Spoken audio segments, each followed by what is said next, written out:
Welcome to Heeltoe Corner Club. This is Heeltoe Automotive's podcast, hosted by me, Marcus DiSabella. I am the owner of Heeltoe Automotive, and we're here providing great parts and service to Honda and Acura enthusiasts looking for enthusiast-type parts. That could be JDM import things, performance parts, OEM replacement parts, or even just stuff for maintenance. If you love your Honda and Acura, Heeltoe Automotive is a place for parts for you. And here I am, Monday, Cyber Monday, and this is actually day number 6 in a row. I'm trying to do podcasts every single weekday, and I'm going to tell you right now, it's 5:41 p.m. And even though this probably isn't going to get posted today, maybe I'll get it posted today. I still did it, and I tell you what, Cyber Monday is probably one of the worst days to try to be doing this sort of thing. It is so busy. There's a lot of activity on the website. There's a lot of hand-holding involved with some of the different things that people are trying to do with the website. Our sales are usually really pretty intricate. We have a lot of different coupon codes flying around. I try to keep things simple, but it always seems like in order to try to give everybody who's one of our followers a deal, it just gets complicated. The parts that we sell for 1980-something Civic hatchbacks, it's very specific product that, we market straight to them, and it doesn't really translate to the first generation TSX person or the 9th generation Accord person or the RDX person. And every year that goes by, Honda comes out with new cars, and we try to add them in the fold. And really, we're not even doing a whole lot with 10th generation and 11th generation Civics and Accords, or the new DE5 Integra Type S, or really any of the new Integras. We haven't even really gotten into those cars. So marketing each platform honestly could be its own job, and I try to do as much as I can for these little segments of the market, and it just turns into a lot. So and we make a lot of sales by virtue of it too, so I'm not really complaining at all. I'm just saying, I'm glad to have turned on the camera here because it almost didn't happen. I mentioned in previous podcasts that I'm working on a microphone situation, and I actually bought a microphone on Best Buy, and I'm hoping to have it here like Wednesday.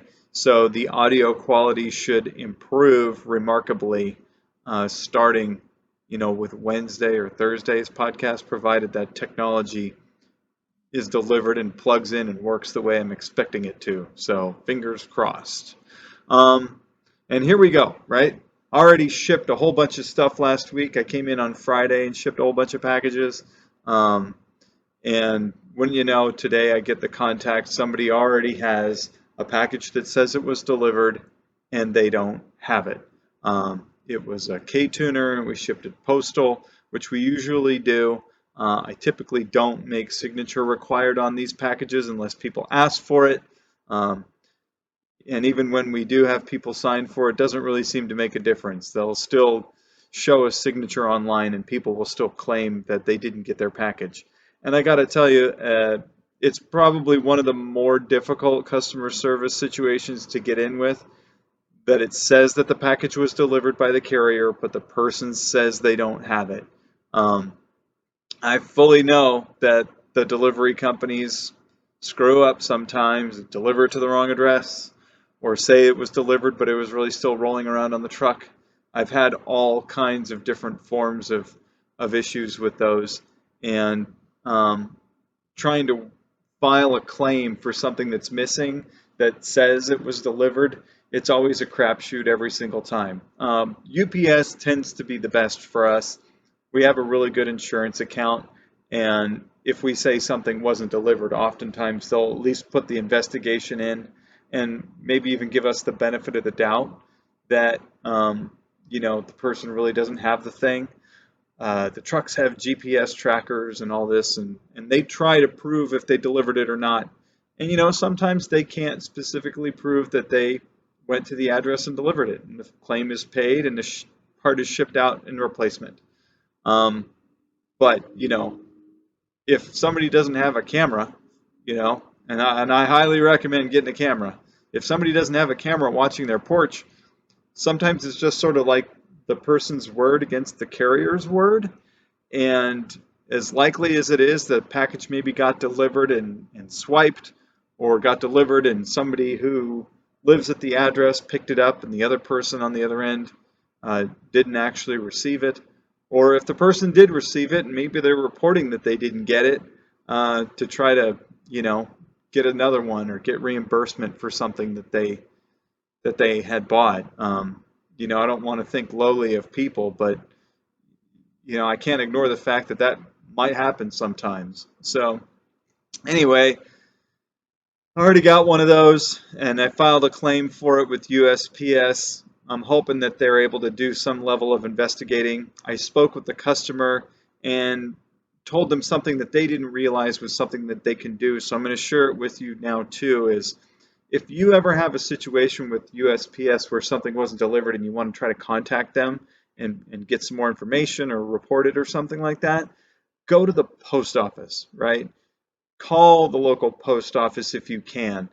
It's tricky because when you Google local post office, the phone number will come up, but it's the main USPS phone number to like their, national operations or whatever it is. And so you dump into some call center that's supposed to be serving everybody across the country. Now you want to try to contact your local post office if you can, and even really get a hold of your postal carrier and say like, hey, here's my tracking number, got it from Heeltoe, says it was delivered, but I don't have it. Can you tell me anything about this package? Where did it get dropped off? Did you put it in my box? Was it another one on accident? Whatever. Go to the post office with the tracking number, talk to the postmaster there or a supervisor, and see if they can't provide some more information for you as well. These are just a couple of things that you can do proactively that isn't necessarily going to make the part appear in your hands, but it's an exercise so that when we go in and try to file a claim, we have a little bit more information to submit along with that claim to support that the thing actually wasn't delivered. FedEx, they have gotten in the habit of taking pictures of stuff when they drop it off, which is great, because if they can't provide a picture of where they left it, then, how can they say that they left it? We actually won a case with a customer that a product was delivered to the address and left outside. They didn't ask for a signature, and I got a picture from FedEx that showed where they left the package, and I got a picture from the customer showing the outside of the address, and you could see exactly where UPS or FedEx had left it, and proving that they left it there. And the person was a little bit twisted up because, oh, they didn't knock or whatever. I'm like, yeah, well, maybe they did, maybe they didn't, maybe they did and you didn't hear it, maybe they didn't. Who knows? Were you even home? I don't know. Were you in the bathroom? People say I was here all day long. Well, yeah, right. Well, were you out back? I mean, it's possible that you didn't hear the door knock, but it's also possible if they didn't knock on the door. Anyway, Heeltoe ends up becoming the point of contact for these sorts of things, and all we can really do is file a claim for it. It's not our responsibility to make sure that you get it.